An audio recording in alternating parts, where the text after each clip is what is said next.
चौथी चीज होती है never criticise and never complaint. इंसान को आदत हो गई होती है क्या करना, क्रिटिसाइज करना, ये नहीं है, वो नहीं है, ऐसा नहीं है, वैसा नहीं है, ये प्रॉब्लम है, वो प्रॉब्लम है।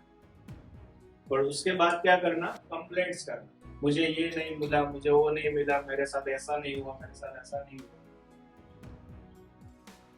तो फिर आपकी वो आदत पड़ जाएगी और आप उसी के हिसाब से अपने आप को ढालो। फिर आपका नाम भी ऐसे ही लिया जाएगा। भाई क्रिटिसाइज अगर करना है ना तो इस इंसान को जाकर मिलो, उसके पास सबके लिए क्रिटिसिज्म, वो सबके ऊपर बोल सकते। और कई लोग अपना नंबर ही फिर उस तरीके से सेव करके रखते हैं। प्रॉब्लम पता ही होता है, साला इसका फोन आया, अभी प्रॉब्लम आया, अभी कुछ ना कुछ हुआ हो, तो उस कैटेगरी में आप नहीं होने चाहिए। पांचवी चीज है never do anything new without check your senior. जब भी आपको काम करने का मौका मिलता है, फ्रीडम मिलता है, तो बहुत सारी नई नई चीजों को करने का भी मौका मिलता है। तो याद रखना, आप वो काम पहली बार कर रहे हो, आपके सीनियर ने कहीं ना कहीं किया हुआ है या उसको जिसका एक्सपीरियंस है, तो एक बार उसकी सलाह ले लिया। कई बार क्या होता है, पूरा टाइम हमारा ऐसे काम के पीछे चला जाता है, उस काम को करने के बाद पता चलता है ये काम को ऐसे भी किया जा सकता है। और वहां पर सबसे ज्यादा क्या चला गया होता है, टाइम, वो दोबारा नहीं आया। तो एक बार पूछ लिया था, नेवर फाइंड शॉर्टकट्स। कई लोगों को आदत होती है शॉर्टकट्स अपनाने और शॉर्टकट के अंदर चले जाते।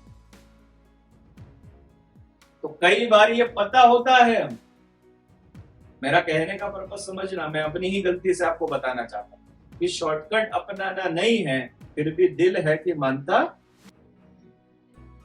फिर भी हम शॉर्टकट। तो आप जिस रास्ते से गुजरे हो, मेरा कहने का पर्पस ये है, आपके सीनियर जो है ना, वो उस रास्ते से गुजर चुके हैं, वो एक स्टेप आगे निकल चुके हैं, तो उनको पता है कहां पर क्या करना। तो शॉर्टकट मत अपना, कट लग जाए। छठी चीज है पावर ऑफ। क्या हम एक यूनिटी के साथ काम कर रहे हैं? क्या गुरुकुल कंपनी के अंदर हम एक टीम है? क्या मेरी 2 लोगों की टीम है, या मेरी 3 लोगों की टीम है, या मेरी 4 लोगों की टीम है? क्या हम सब एक टीम? तो जब हम खाना खाते हैं तब पता चलेगा कि हम टीम है कि नहीं। जब हम चाय पीते हैं तो हमें पता चलता है कि हम टीम है कि नहीं। जब हम यहाँ से बाहर जाते हैं तो हमें पता चलता है कि हम टीम है कि नहीं। क्योंकि टीम अगर आप हो तो आपका वर्क जो है या आपका काम करने का जो तरीका है, उस तरीके से ड्राइव होता है। और जब आप टीम ना होकर अपना टीम बनाने का कार्यक्रम चलाते हो, तब भी पता चलता है कि आप भी एक टीम बनाने शुरू करें। तो पावर ऑफ यूनिटी बहुत बड़ी चीज है।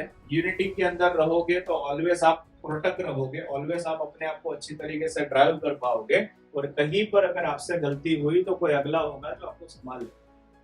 पावर ऑफ यूनिटी का मतलब ये, क्योंकि कई बार जब आगे आप जाना चाहते हो, स्पीड में जब आगे जाते हो, तो कुछ लोग होते हैं जो ये यूनिटी को तोड़ने के लिए आते, ब्रेक करने के लिए आते, हर्डल बनकर आते।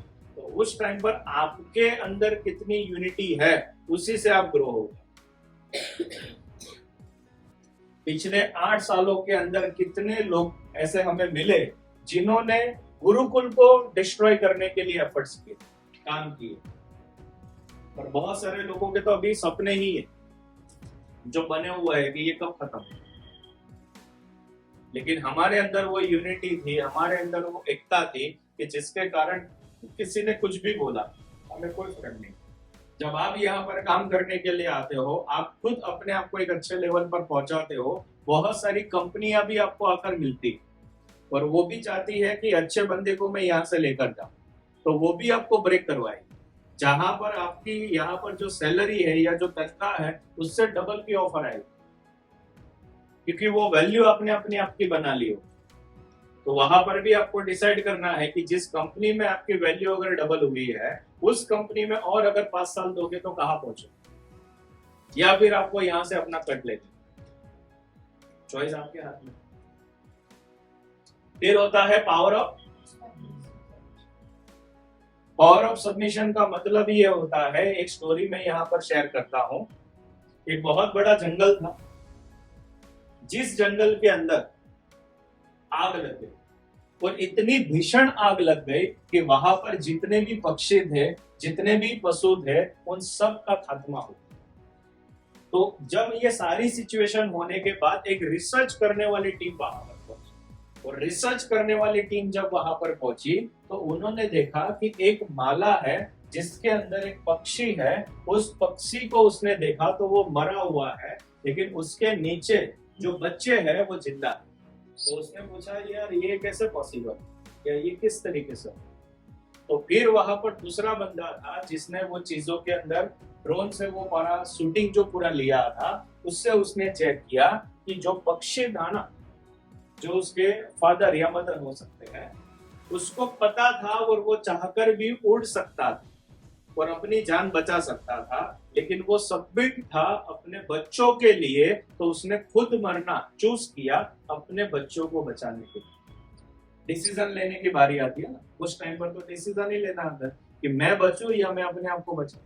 प्लेन में जब आप जाते हो तो पहले इंफॉर्मेशन दी जाती है, मैं पहला अपना मास्क लगा, फिर दूसरे का लगाने में मदद। तो पावर ऑफ सबमिशन का मतलब ये नहीं होता है। पावर ऑफ सबमिशन का मतलब ये होता है, जो इंसान एज अ लीडर आपके सबमिशन में आ गया, उसको बचाने की जिम्मेदारी फिर आपकी है। और आप अगर किसी के सबमिशन में चले गए, हम समझो अपने भगवान के सबमिशन में है, गॉड के सबमिशन में, तो वहां पर हमें पता ही है कि कितनी भी खराब सिचुएशन होगी, ये बचा ले। तो वो सबमिशन आपके अंदर से होना जरूरी है। पावर ऑफ, कैसे लोगों की संगत में आप हो वैसे आपका फ्यूचर बनने वाला है। अच्छे लोगों की संगत में होगो तो फ्यूचर आपका अच्छा जाएगा, बुरे लोगों की संगत में होगे तो फ्यूचर आपका। तो एसोसिएशन बहुत ज्यादा मैटर करता है। जब आपको फेलियर मिलती है, जब आपकी क्रिटिसिज्म होती है, जब आप काम करते हो लगातार फिर भी आपको रिजल्ट नहीं मिलता है, उस टाइम पर आप कैसे इंसान के साथ बैठते हो? मोटिवेट करने वाले इंसान के साथ बैठते हो जो बोलता है यार टेंशन ना ले, मैं तेरे साथ हो जाएगा। ये ऐसे इंसान के साथ बैठते हो, यार तेरे से तो कुछ होगा ही, रहने दे, तेरे बस का नहीं। तो वो एसोसिएशन डिसाइड करेगा कि आने वाले टाइम में आप क्या करोगे। फिर आएगा पावर ऑफ अप्रिशिएशन। आपके साथ काम करने वाले जितने भी लोग हैं, क्या आप उनको अप्रिशिएट करते हो? क्या उनकी काम की सराहना करते हो? क्या उनको ऐसा महसूस करवाते हो कि आप सेफ हैंड में हो? तो पावर ऑफ अप्रिशिएशन बहुत ज्यादा जरूरी होता है एक स्टेप एक्स्ट्रा एफर्ट करवाने के लिए। और अप्रिशिएशन एक ऐसी चीज है जिसको देने में 1 रुपया नहीं लगता है, लेकिन लोग इतने कंजूस है कि उसके बाद भी लोग अप्रिशिएट करते हैं।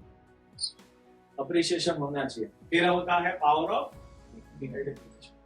जब भी आप कहीं जा रहे हो और आपके साथ अगर आपके सीनियर आ रहे हैं या आपके साथ अगर आपके जूनियर आ रहे हैं, आपकी रिस्पॉन्सिबिलिटी होनी चाहिए सामने वाले कस्टमर के सामने आपके सीनियर या जूनियर का आइडेंटिफिकेशन किया जाए। जब आप किसी सेमिनार के अंदर जाकर बैठे हो, आपको एज अ होस्ट मौका मिलता है लोगों को प्रमोट करने का, लोगों को स्टेज पर बुलाने का। आपके अंदर ये होना चाहिए कि कोई भी बंदा या बंदी अगर स्टेज पर आ रही है, उसके बारे में उसके आने से पहले आप कुछ बोलो। तो वो जो बोलना होता है वो होता है आइडेंटिफिकेशन का। जब आप अपनी कंपनी का प्रेजेंटेशन किसी के सामने लेकर जा रहे हो, तो जितना आपने सीखा है उतना तो आपको पता ही है कि इतना चीजें तो बोलना ही है। इसके अलावा आप क्या बोल रहे हो, वो होता है पावर ऑफ आइडेंटिफिकेशन करना। तो आप क्या वैल्यू ऐड कर रहे हो, वो यहाँ पर मैटर करता है।